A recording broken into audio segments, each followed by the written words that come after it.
Hello everyone, welcome to Gulshan academy. और आज इस वीडियो में हम जो बात करेंगे वो करेंगे फैक्टर्स से रिलेटेड जो क्वेश्चंस होते हैं उन पर।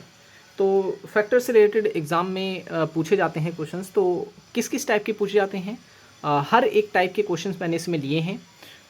तो मैं आज की इस वीडियो में आपको बताऊंगा कि आप किस तरह से इस सवालों को कुछ ही समय में जो है आप इसे कर सकते हैं। ठीक है, आप प्रीवियस ईयर उठा के देख लें, आप जो है यूपी पेट का एग्ज़ाम देख लें या फिर एसएससी का एग्ज़ाम देख लें, आपको ये सवाल जो है देखने को ज़रूर मिलेगा। तो कैसे आप कम समय में इसको कर पाएंगे, ये मैं आप आज जो है आपसे डिस्कस करूंगा। अगर आप तैयारी कर रहे हैं यूपी पेट के लिए तो आप हमारी वीडियोस को देख सकते हैं। और जो है अगर आपने हमारी पहले की वीडियोस को नहीं देखा है तो आप उसे ज़रूर देख लें, लिंक डिस्क्रिप्शन में दे दी है। यूपी पेट के नाम से एक हमारी अलग से प्लेलिस्ट है जहाँ पर आपको जो है हमारी वीडियो मिल जाएगी। सारी हर एक टॉपिक पर आपको वहाँ पर वीडियो मिलेगी। तो चलिए शुरू करते हैं। तो जैसे कि पहला जो सवाल है वो ये दे रखा है कि 3600 के कुल कितने गुणनखंड हैं। ठीक है, 3600 के कुल कितने गुणनखंड हैं। तो गुणनखंड यानी कि फैक्टर्स हमें बताने हैं कितने होते हैं। तो ऐसे सवालों में आपको करना कुछ नहीं है, सीधा आपको इसके फैक्टर निकाल लेने हैं। ठीक है, तो 3600 का मैं फैक्टर अगर निकालूं तो कुछ इस तरीके से निकलेगा। ठीक है, तो आपको सबसे पहले इसके फैक्टर निकालने हैं।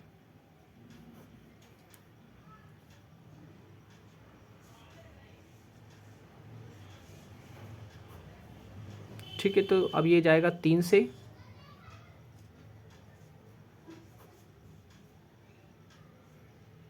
और अब ये जाएगा 5 से। तो आप लोग देखेंगे कि 2 1 2 3 4, 2 की पावर कितनी आ रही है 4, मल्टीप्लाई 1 2 2, और 3 की पावर कितनी आ रही है 2 आ रही है, और 5 की पावर कितनी आ रही है 1 और 2 आ रही है। ठीक है, यानी 5 की पावर भी 2 आ रही है। ठीक है, तो आपको करना क्या है, इनका फैक्टर हमने निकाल लिया, इस तरीके से हमारे फैक्टर आ गए। अब आपको करना ये है कि जो आपकी पावर बन रही है उसमें एक एक ऐड करके इसे मल्टीप्लाई कर देना है। यानी 4 है यहाँ पर, तो 4 जमा 1 गुणा 2 जमा 1 गुणा और 2 जमा 1 गुणा।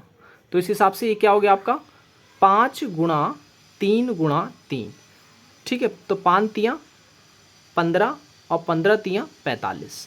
तो इस सवाल का जो आंसर हो गया वो हो गया 45, ऑप्शन नंबर बी।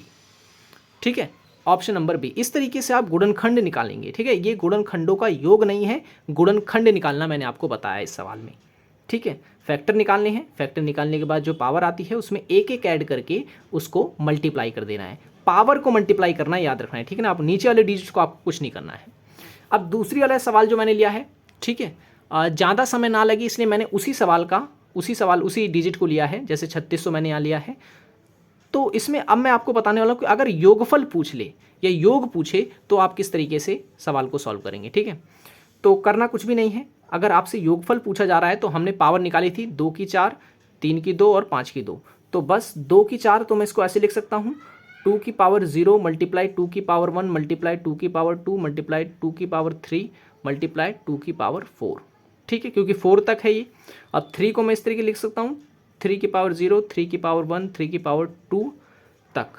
ठीक है ना, और 5 को मैं 5 की पावर 0 मल्टीप्लाई 5 की पावर 1 मल्टीप्लाई 5 की पावर 2। तो अब क्या करूँगा, मैं इसको सॉल्व करूँगा। ठीक है, तो 2 को अगर मैं 4 से 2 की पावर 4 रख रहा हूँ तो इसका मतलब ये हो गया, यहाँ पर आएगा मेरा 2 गुणा में 2 गुणा में 2 गुणा में 2, यानी 2 दूनी 4, दूनी 8, दूनी 16।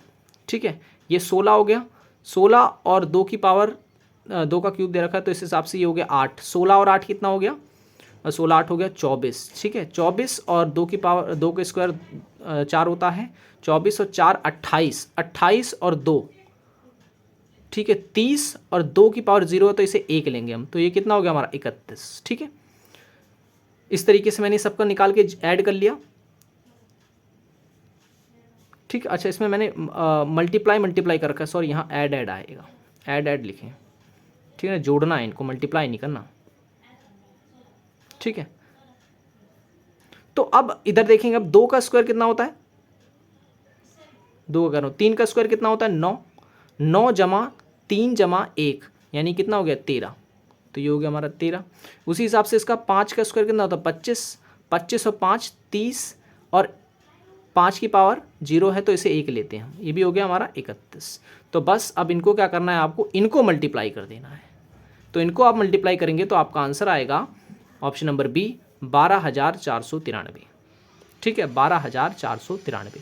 एक बार फिर से मैं बता देता हूँ ऐसे इस टाइप के सवालों को आपको कैसे करना है। सबसे पहले आपको फैक्टर ले लेना है, फैक्टर की पावर रखनी है। अब जो पावर आपने ली है, जैसे 2 की पावर 4 है, तो इसे आप लिखेंगे 2 की पावर 0 जमा 2 की पावर 1 जमा 2 की पावर 2 जमा 2 की पावर 3 जमा 2 की पावर 4। इन सब को आपको निकालना है डिजिट और उनको जोड़ देना है। आया 31। और वैसे ही 3 की पावर 2 थी तो 3 की पावर 0, 3 की पावर 1, 3 की पावर 2, ऐसे ऐसे करके आपको निकाल लेना है सबको। इन सबको जोड़ देना है तो आएगा आपका 13। फिर 5 की पावर 0, 5 की पावर 1 और 5 की पावर 2, क्योंकि यहाँ भी 5 की पावर 2 तक दे रखा है तो वहीं तक लिखना है। ठीक है, अब उसके बाद इनको ऐड कर देना है, आपका आ जाएगा 31। और जब इनको आप मल्टीप्लाई कर देंगे तो आपका आंसर आएगा 12,493। यही आपका करेक्ट आंसर है। आपके लिए सवाल ये है 72 का आपको जो है गुणनखंड बताने हैं और गुणनखंडों का योग भी आपको बताना है। ये आप मुझे कमेंट बॉक्स में इसका आंसर बताएंगे। ठीक है, 3600 की जगह मैंने आपको 72 दिया है, इसका आंसर मुझे आपको कमेंट बॉक्स में बताना है। ये एग्जाम में ऑलरेडी पूछा गया है 72 वाला, ठीक है ना, इसलिए मैंने आपको ये दिया है। अब 3600 के कुल कितने सम गुणनखंड होते हैं, सम पूछ रहा है। ठीक है, सम गुणनखंड निकालने के लिए करना कुछ भी नहीं है, वही फैक्टर आपको लेने हैं। जैसे कि 2 का पावर 4 था, क्योंकि 3600 है, मैं बार बार इसलिए जो है नहीं निकाल रहा हूँ यहाँ पर। ठीक है, यही फैक्टर आया था हमारा 3600 का। हमें निकालना है सम गुणनखंड। तो सम गुणनखंड में करना कुछ नहीं होता, 2 की पावर जो है 4, उसमें कुछ ऐड मत करो, उसे 4 का 4 रहने दो।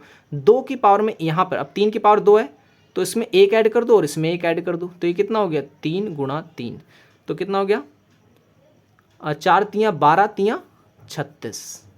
ठीक है, तो 36 हो गया हमारे सम गुणनखंड। ठीक है, और नीचे देखिए, नीचे वाले सवाल में मैंने ले लिया विषम गुणनखंड। विषम गुणनखंड कितने होंगे, तो विषम गुणनखंड में आपको करना ये है कि जो आपकी पावर थी फिर से उसे ऐसे लिख लेना है। ठीक है, फिर से आपको जो है उसको ऐसे ही लिख लेना है। लिख लिया। अब आपको क्या है, क्योंकि आप विषम निकाल रहे हैं तो आपको 2 वाली जो पावर है वो नहीं लेनी है। ठीक है, बस आपको लेना यह है कि 2 जमा इसके साथ 1, इसके साथ 1 जोड़ दें तो ये हो गया 3 गुणा 3, तो ये कितना हो गया 9, तो इसका आंसर हो जाएगा 9।